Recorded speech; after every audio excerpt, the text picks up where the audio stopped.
আমাদের রাজ্যের প্রাক্তন মুখ্যমন্ত্রী, এছাড়াও আমাদের রাজ্যের ছাত্র যুব আন্দোলনের প্রাক্তন নেতা। তবে আমাদের কাছে যারা আমরা প্রেসিডেন্সিতে পড়েছি, আমাদের প্রাক্তনী হিসাবে আমরা তাকে ভেবেছি বা দেখেছি অনেক সময়, মানে শুনেছি।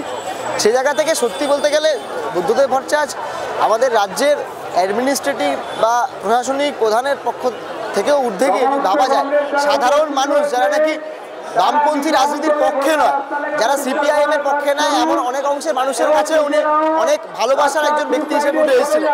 তার অন্যতম কারণ হচ্ছে তার এই যে সততা, এই যে নিষ্ঠা, এবং বর্তমান পরিস্থিতিতে দাঁড়িয়ে আমরা যে দেখছি যে রাজনৈতিক নেতা মানেই হচ্ছে চুরি, দুর্নীতি, চিটিংবাজি, সেখানে বুদ্ধদেব ভট্টাচার্য একটা মডেল, দুর্নীতির ঊর্ধ্বে গিয়ে সততার একটা প্রতীক হিসাবে, সততার একটা মডেল হিসাবে বুদ্ধদেব ভট্টাচার্য একটা ব্যক্তি হিসাবে পশ্চিমবঙ্গের রাজনীতিতে উঠে এসেছিলেন এবং অবশ্যই আমাদের রাজ্যে তথা দেশের কমিউনিস্ট আন্দোলনের অন্যতম মুখ।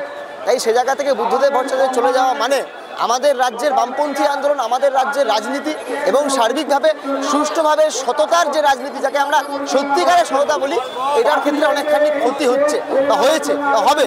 সেই জায়গা থেকে আমরা যারা বামপন্থী ছাত্র যুব আন্দোলন করি, আমরা মনে করব যে ওনার যে স্বপ্ন ছিল যে এই রাজ্যে একটা শিল্পায়ন হবে, কাজকর্ম করবে, ছেলে মেয়েদেরকে অন্য রাজ্যে চলে যেতে হবে না, এবং একটা সততার রাজনৈতিক একটা পরিবেশ, সেইটা যাতে আগামী দিনে আমরা করতে পারি, এই প্রতিজ্ঞা নিয়ে আমরা আজকে ওনার শেষ যাত্রায় উপস্থিত হয়েছি।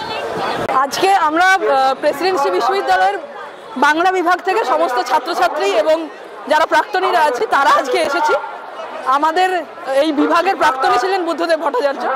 আজকে মেনলি এখানে আসা কোনো রাজনৈতিক পরিচয় থেকে নয়, বরং রাজনীতির ঊর্ধ্বে রাজনৈতিক পরিচয় তো থাকবেই, ছাত্র রাজনীতির আঙিনায় বুদ্ধদেব ভট্টাচার্যের নাম থাকবেই, কিন্তু তার পাশাপাশি বাংলা বিভাগের ছাত্রী হিসেবে তার সাহিত্যে যে অপূরণীয় অবদান, এবং প্রেসিডেন্সি কলেজ যেটা রাজনীতির আতুরঘর বলে আমরা জানি, সেই কলেজ থেকে তার রাজনীতির হাতেখড়ি এবং সর্বোপরি তার যে সার্বিক দর্শন পশ্চিম বাংলার মানুষের প্রতি এবং সাহিত্য এবং দর্শনের প্রতি, তার যে চিন্তাভাবনা, সেই চিন্তাভাবনাকে এগিয়ে নিয়ে যাওয়ার জন্য তিনি ভরসা রেখেছিলেন মূলত বাংলা ছাত্র যুবদের উপর।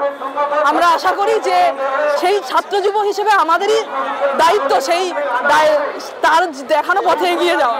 তাই আজকে স্পেশালি আমরা বাংলা বিভাগ থেকে আমাদের সমস্ত ছাত্রছাত্রীরা এবং কিছু কিছু শিক্ষকরাও আমাদের সাথে আজকে যোগ দিয়েছেন, এবং আমরা আশা করি এই আজকের এই যে পরিবেশ, রাজনীতির ঊর্ধ্বে উঠে সমস্ত দলমত নির্বিশেষে সমস্ত মানুষ কেবল তার দর্শনকে মাথায় রেখে, তার সৎ রাজনৈতিক চিন্তার, সৎ রাজনৈতিক গরিমাকে মাথায় রেখে আজকে এই যে জড়ো হয়েছে, এই পরিবেশটা একটা অভূতপূর্ব পরিবেশ।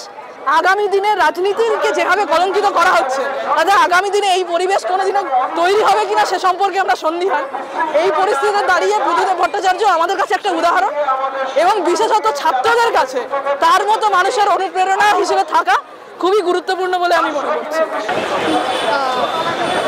আমাদের যা ক্ষতি হয়েছে, মানে বুদ্ধবাবুর চলে যাওয়া, আমাদের ছাত্র যুব আন্দোলনের প্রাক্তন একজন নেতৃত্ব, আমাদের রাজ্যের একজন মুখ্যমন্ত্রী, যিনি সবসময় ছাত্রদের, যুবদের, তাদের কথা ভেবে গেছেন, সবসময় আমাদের ভবিষ্যতের কথা ভেবে গেছেন, এবং উনি মানে মুখ্যমন্ত্রীর পদের থেকে সরে আসার পর 2011 পরে তখনও উনি একটা ইন্টারভিউতে বলেছিলেন সেই সময় দাঁড়িয়ে যে আজকে পশ্চিমবঙ্গের ভবিষ্যৎ কোথায়।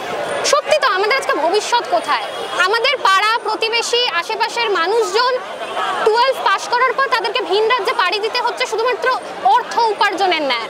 কলকাতা শহর সহ গোটা পশ্চিমবঙ্গ আজকে এক বৃদ্ধাশ্রমে পরিণত হয়েছে। বুদ্ধবাবু তো এই স্বপ্ন দেখেননি, তিনি তো শিল্পের কথা বলতেন, তিনি কথা বলতেন আমাদের পড়াশোনার, তিনি ইন্ডাস্ট্রির কথা বলতেন, তিনি টাটাকে আনতে চেয়েছিলেন। তখন অবশ্য আমরা খুবই ছোট, আমরা তখন একদম 1 কি 2তে পড়ি, হয়তো সেই মানে সেই স্মৃতি হয়তো আমাদের খুব একটা আবছা নয়, কারণ অনেকটাই ছোট আমরা।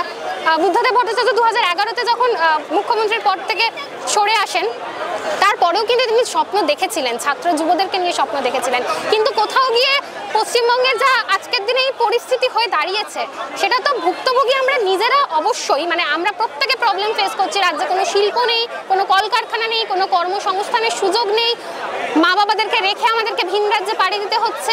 কোথাও গিয়ে বুদ্ধবাবু এসবের এগেনস্টে গিয়ে কথা বলেছিলেন, তিনি আমাদের কথা, আমাদের ভবিষ্যতের কথা তুলে ধরতে চেয়েছিলেন। তাই আজকে এই দিনটা অত্যন্ত একটা কষ্টের দিন আমাদের জন্য, কিন্তু আমরা প্রত্যেকে জানি যে সততার কোনোদিন মৃত্যু হয় না। বুদ্ধবাবু আমাদের সততার পথ দেখিয়েছিলেন। আশা করি ওনার দেখানো এই পথে আমরা এগোতে পারবো ভবিষ্যতে, এবং ওনার যা স্বপ্ন, শিল্পের স্বপ্ন, শিল্পায়নের স্বপ্ন, সেই স্বপ্ন হয়তো আমরা একদিন নিশ্চয়ই পূরণ করতে পারবো।